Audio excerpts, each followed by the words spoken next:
I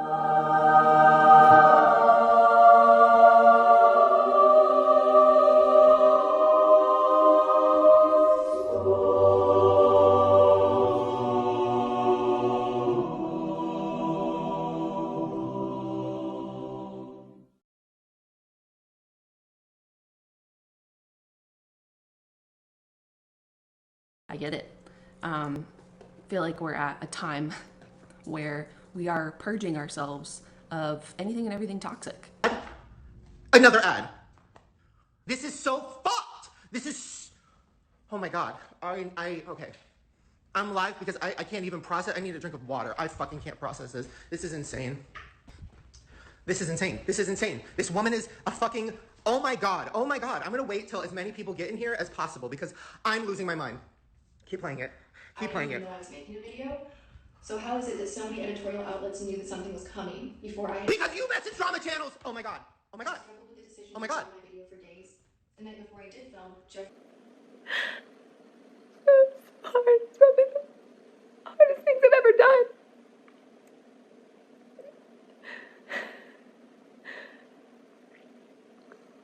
I'm so sorry. Back to my channel. Now, I've been silent for a very long time. I know that's very rare for me. I've taken a lot of time to do a lot of self-reflection. Now, in the past, I've been very guilty of speaking out of anger, out of frustration. Step away and do a lot of work behind the scenes until I was ready to come back. And the last 3.5 months now, I'm not gonna lie to you guys, have been really weird. I've been doing social media for almost 6 years now, which is wild to think about, but I've really never taken a long break to just be away and work on myself. So this time was definitely different for me, but I also feel as though this has been some of the most important months in my entire life in terms of personal growth and self-reflection, and I'm really looking forward to talking. YouTube has been around since 2005 and has built many little communities along the way, from things like how to fix your car to a day in the life. In 2006, Michelle Phan came on the scene with beauty-related videos. Since Michelle Phan, there have been billions tuning in the world of beauty and fashion. But as subscribers were watching these beauty gurus grow, they started to see some shady stuff that was going on. Things they thought were important for viewers to know. And on the scene came Here for the Tea, Kareem Kaboom, John Kukion, and Sanders Kennedy, and yes, I know, I probably butchered those names. The first big drama incident that I recall and could find were when beauty gurus were getting paid by companies to use their products in their videos and getting their subscribers to buy said products.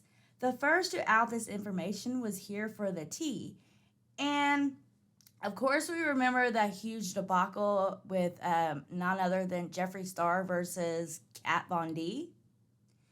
Let's look back on some of the other huge drama timelines that changed us forever, ever, ever, ever. Petty Paige versus Jackie Aina, copy strike. 2017.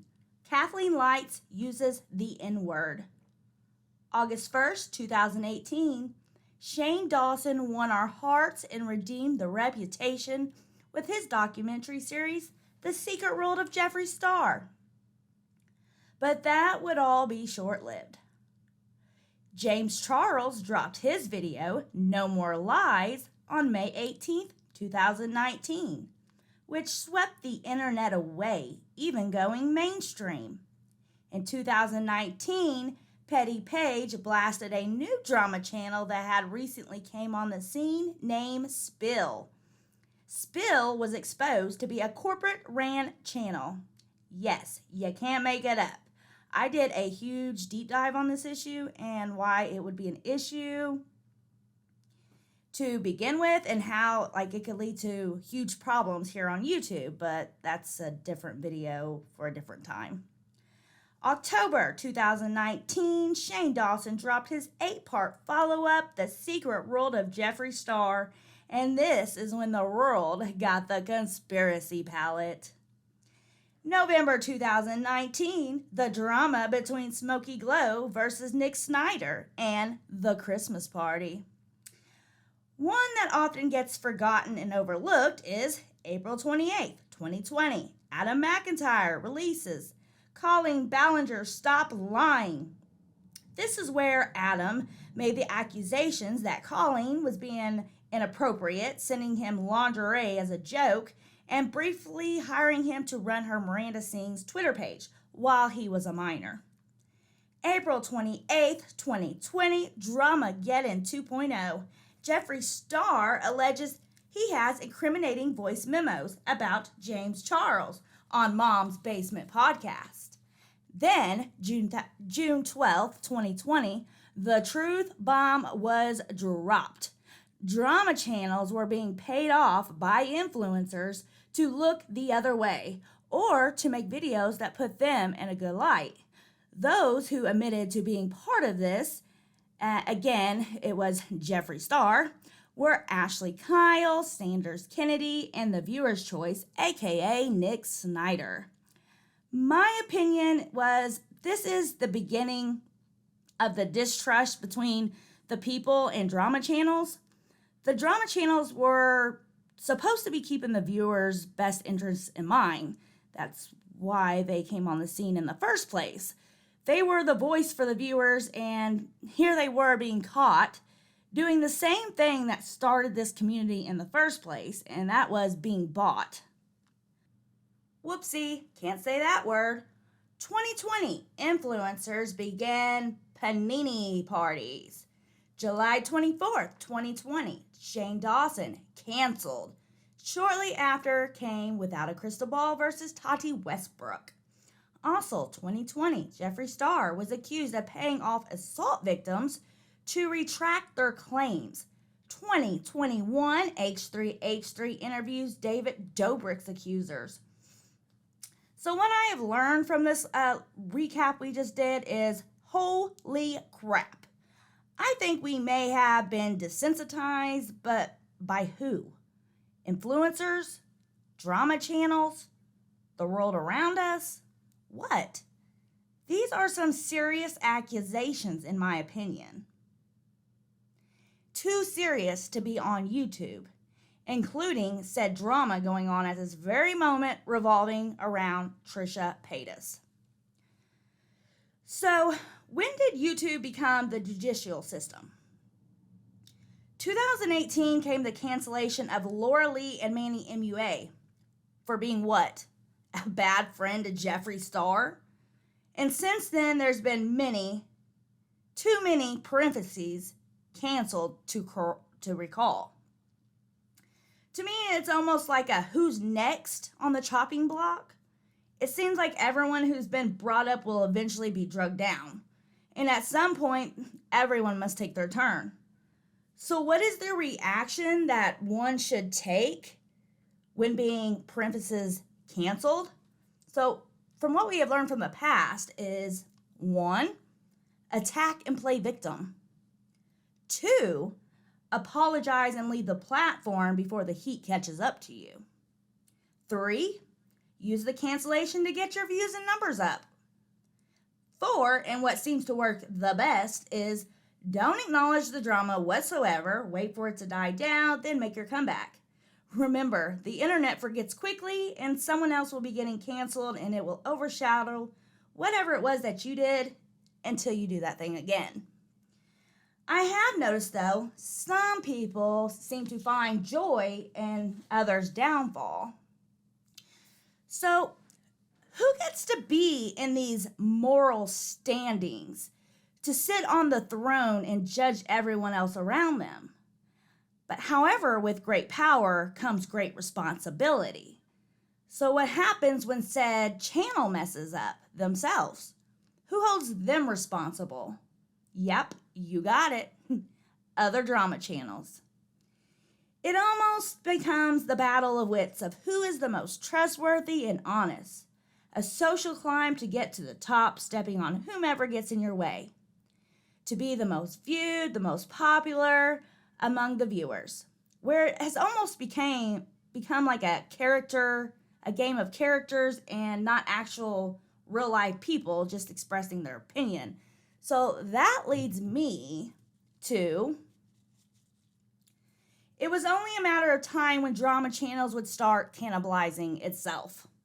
Believe it or not, there is such a thing as politics of YouTube. And this is where like fake friendships and support chimes in. Some creators will play nice for the public viewing, but privately awaiting your downfall.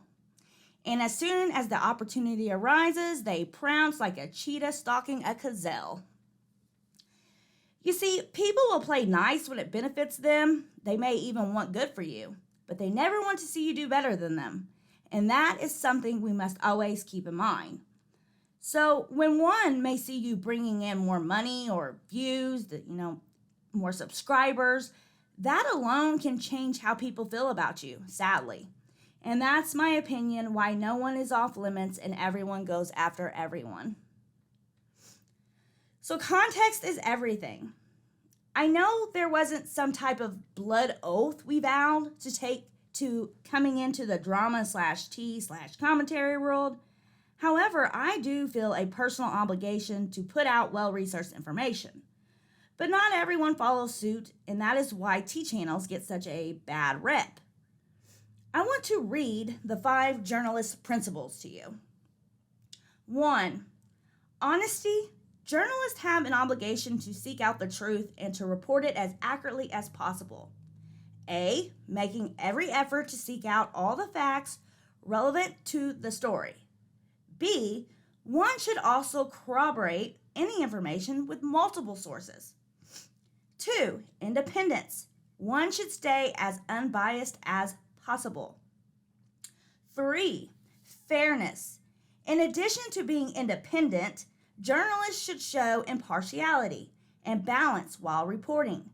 Most stories have more than one side, and this should be captured. And see, this is what I've always kind of tried to do with my channel. 4. Public accountability. You should always listen to your audience and accept responsibility for your words. When you publish factual errors, they need to issue a correction. 5. Harm minimization. Not every story needs to be told, and this is a good one. The amount of harm could come to private individuals, particularly children, as a result of disclosure exceeds the public good that would come of it. Then one might not choose to publish said story. 6. Avoid libel. Some creators really need to go over this one. This is a legal as well as a moral imperative. One should not put out false statements that damages a person's reputation. Let me read that one more time. One should not put out false statements that damages a person's reputation. 7. Proper attribution. One must never plagiarize. And if they use any information from anybody else, they should attribute it to them, aka give them credit when credit is due. So I go over this because I want you guys to remember, not everyone holds themselves to this responsibility. There are some creators who pump up, nitpick, throw things out of context, blow things out of proportion, and also those who pull the old switcheroo. Often when watching a video, you are seeing what the storyteller wants you to see. They are showing you clips and screenshots that help narrate their story. Whoever controls the narrative holds the power. So keep this in mind even when viewing my videos. I am showing you what I see from my perspective that I have built from all my years when viewing something. We all use our own individual knowledge, morals, values, and experiences. So I do always ask you to seek more information so you can come up with your own conclusion and how you feel about a subject as your own individual self. And to teach it to others, as this is a problem we face as a community. Parentheses, my opinion is superior to yours.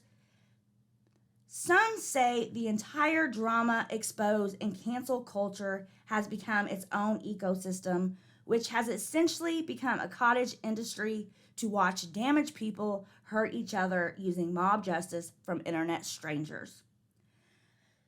But Should I not share my opinion in fear I may hurt someone's feelings?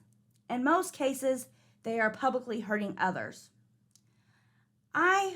Honestly, my opinion is I believe you can open up these conversations and criticize in a way that is not nasty in nature. I think it's completely fair to judge someone's content and online behavior. I actually enjoy interacting and sharing our opinions with each other on what is going on. But we must be open-minded to hear others' views as well, even when they do not align with ours. Where is the middle ground regarding cancel culture? For when I agree, it is called accountability. But when I disagree, I call it cancel culture.